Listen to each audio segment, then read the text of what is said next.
이 와중에 지금 정강훈 이 비행기 사고는 하나님이 사탄에게 허락한 것이다 라고 하는 이야기가 있어서 참 다룰까 말까 하다가 정말로 지독한 사람이다 이런 생각이 들어서 여러분 꼭 좀 들려드리고 싶었는데요.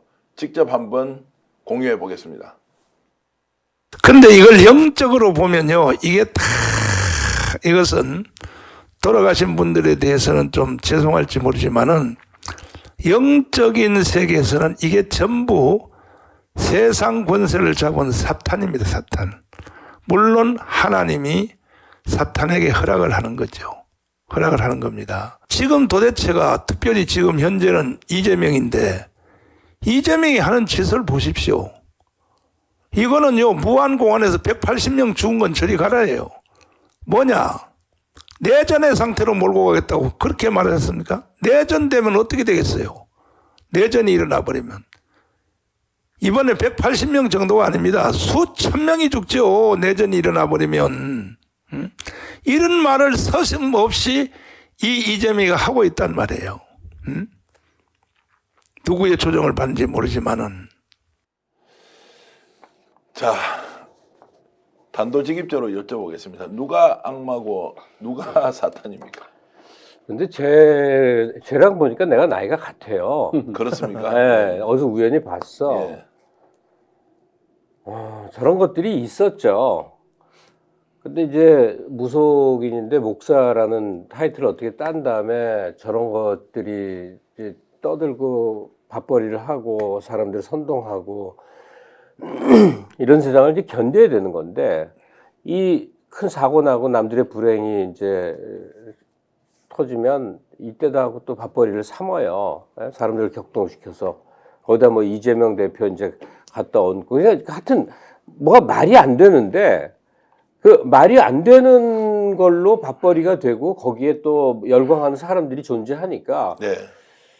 세상에 정신이 온전하지 못한 사람이 있는 거죠. 일정 수가 있는 거죠. 근데 저렇게 뻐젓이 저 사람들이 저 많은 숫자들이 모여서 저런 짓을 하고 산다는 게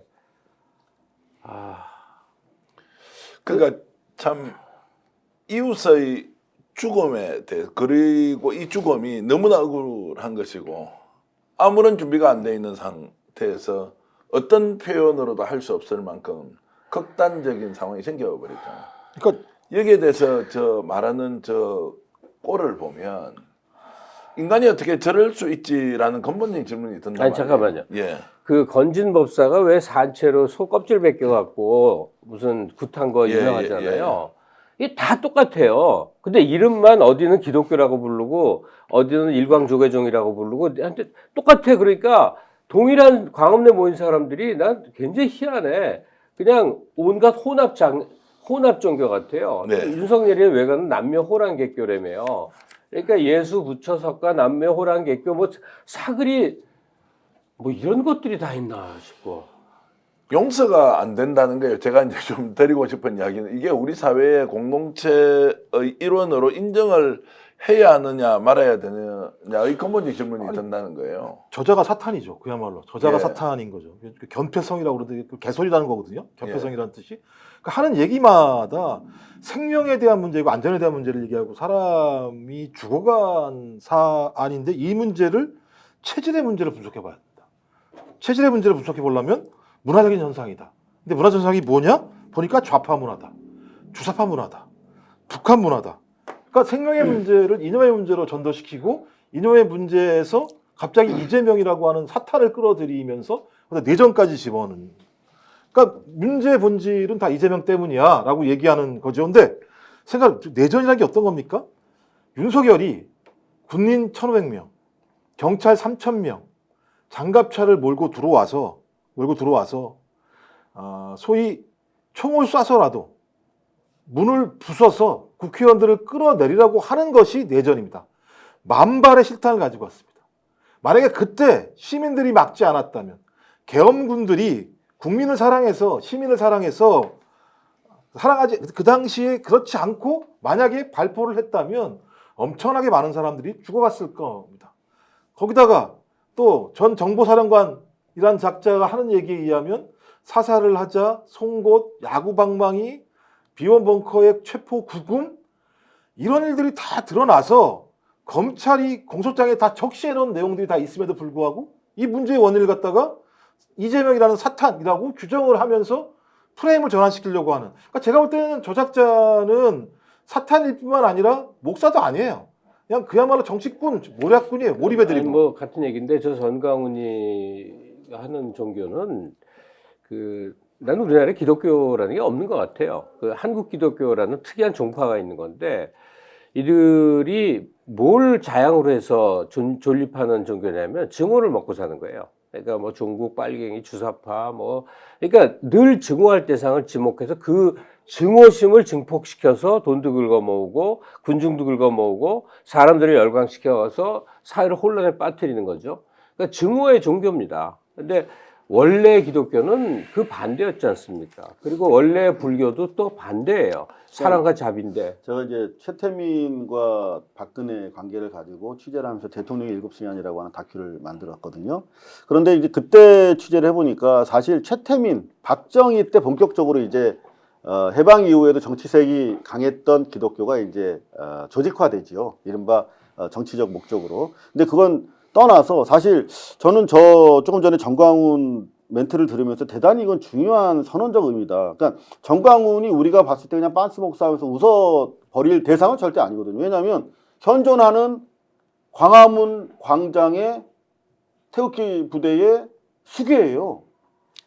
조직이 동원되고 최소한 수만에 수십만이 모여들고 지금 이 국면, 내란을 척결해야 되는 국면에 언론이 갈라치게 할 수 있도록 도와주는 그림을 제공하는 대단히 중요한 사실 그 수구 우파의 핵심적 지도자입니다. 우리가 웃어 넘기면 안 돼요. 실제로 윤상현 같은 자가 정광훈의 재단에서 엎드려 절하면서 정광훈을 숭배하고 있지 않습니까? 근데 저 멘트에서 중요한 거는 마지막 멘트예요. 이재명이 누구의 조정을 받는지는 몰라도 라는 멘트가 있습니다. 결국은 이재명을 친북으로 엮어가지고 지금 저희가 메타 분석을 해봐도 실제로 댓글 부대가 다시 준동하기 시작한 시점이라는 걸 알 수가 있는데 좌표를 찍어준 거죠. 메시지를 준 거죠. 그러니까 댓글 부대 다시 안보지원사에서 방첩사로 바뀐 그 과정에서 날아갔었던 댓글 부대원들이 지금 복권돼서 충원됐다라고 하는 보도가 나오고 있지 않습니까? 그들로 하여금 다시 댓글 부대, 댓글 구테타를 조직하고 활동하기 시작하라라고 하는 대단히 중요한 지시적, 선동적 의미가 있다고 생각합니다. 자, 그래서 저자가 지금 탄핵은 무효라고 외치면서 지금 광화문에서 집회를 계속하고 있는데 한 사람이 끼어들었죠. 조금 전에 언급했던 바로 윤상현 의원인데 어떤 이야기를 했는지 윤상현까지 한번 목소리를 직접 들어보시겠습니다. 저를 비롯한 우리 의원들의 무능임을 탓해 주십시오. 저 윤상현 먼저 존귀하신 애국 시민 여러분들께 사죄의 큰절부터 올리겠습니다. 죄송합니다. 우와! 대한민국 애국 세력들의 명맥과 씨를 말리는 사활을 일으킬지도 모릅니다. 저 선생님 미쳤죠. 정말로 미쳤죠. 근데 제가 뭐 윤상현 씨를 그렇게 자세히 하는 건 아니지만 예. 그동안 약간 합리적인 채 해왔던 거예요. 과거에는. 예. 뭐 직업은 사위지만 내가 교활하게 살아왔지만 저 미치광이 짓은 안 했던 사람이에요. 근데 이제 저것밖에 없다는 게 무슨 의미냐.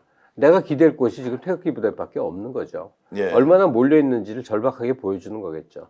그러니까 중도 합리성을 지닌 정치인들이 아무래도 더 각광받는 걸 모르지 않는데 이제 극단주에 가서 엎드려 뭐 절하고 적에 붙어먹고 서야 사는 수밖에 없다 하는 거에서 난 앞으로 저런 사람이 정치적으로 생존할 수 있을지 여부가 굉장히 궁금한 한국 정치 수준의 잣대 같은 역할이 될 것 같아요. 저 사람의 생각으로는 1년 뒤에 국민들이 뭐 다 기억도 못하고 까먹으니까 그때 가서 뭐냐 정치하면 된다. 그리고 존귀하신 애국심이 참 존귀라는 단어는 제가 일반적으로 들어보지 못한 단어까지 쓰면서 정말로 절을 하잖아요. 그 절을 하는 저 자리에 저 집회를 주동하는 사람이 바로 정광훈 아니에요. 그 정광훈 앞에서 이제 큰절을 하는 것과 똑같은데 같은 부류잖아요. 그리고 저 집에 뉴스에 또 나오는데 김민전 씨도 가서 지금 연설하고 그랬단 말이에요. 정말 저런 사람들을 벌레 마치도 뭐 안 보던 저 인물 예쁘장한 여자 교수. 그러니까 이게 이권 하나면 무슨 짓이든 이제 하는 거죠. 김민정 교수 그러면 과거에 우리가 한국정치연구회라고 최장직 교수, 이수인 교수 이런 분들이 했던 소장 정치학자들이 같이 모여서 공부했던 곳 아닌가요? 그게 김민정 교수도 멤버 아니었나요? 멤버 아니었고 멤버 아니고 발표자로는 여러 번 근데 뭐 왔던 이제 것 같은데. 그러니까 저자가 그러니까 지금 이제 뒤에 존칭을 못 붙이겠어요. 그 직책을 못 붙이겠어요. 경희대학교 제가 경희대학교 후마니타스 칼리지에서 세계화 시민 교양 강좌를 강의하고 있습니다. 동일하게 후마니타스 칼리지에서 수원 캠퍼스에서 세계화 시민을 강의했던 교수예요. 세계화 시민을 가르치는 교수가 지금 김민전 얘기죠? 예. 그 교수가 되기 전에요. 예. 저런 자리에 가서 소위 연설을 한다라고 하는 건 학생들에 대한 배신이고요. 자기 삶에 대한 배신이에요. 그러니까 제가 볼 때 자기가 저걸 통해서 앞으로 계속 정치를 할 수 있는 자양분이라고 생각하는 거예요. 저 집단들이. 그러지 않고서는 그러니까 맹신 집단이잖아요. 저 집단에 가면 이런 정광훈이라는 사람이 돈도 줄 것이고 사람도 줄 것이고 조직도 줄 것이고 내가 어려울 때마다 나를 감싸줄 거라고 생각하는 집단들이 있으니까 윤상현이든 김민전이든 저기에 가서 고개 숙이고 뭐 존귀요. 제가 볼 땐 윤상현 입에서 존귀라는 얘기를 저는 아마 그날 처음 얘기했을 거라 생각이 들어요. 김민정 관련해서 MBC도 책임이 있죠. 네. MBC가 많이 키워줬죠. 예. 방송 뭐 진행도 하고. 아니 저도 패널도 방송 하고. 같이 여러 번 했어요. 그러시죠? 온갖 교양을 있는 대로. 근데 실제로 이미 저희는 오래전부터 알았는데 방송이 뭐 대체로 여러분들이 아시겠습니다만 사람 고르는 눈이 참 없습니다. 그리고 실제 지금 김민전이 얘기 나오고 있는 최근의 멘트는 그거죠. 트랙터를 몰고 나온 전농의 시위는 밤중에 살짝 끝난 계엄과는 비교도 할 수 없는 폭력성으로 다가온다. 이런 멘트도 날리고 있는 자입니다. 스픽스는 말하는 언론입니다. 대세는 유튜브, 그중에서 스픽스. 좋아요, 댓글, 구독, 알림 설정. 여러분이 저희를 사랑해 주시고 우리가 여러분을 사랑하는 4가지 방법입니다.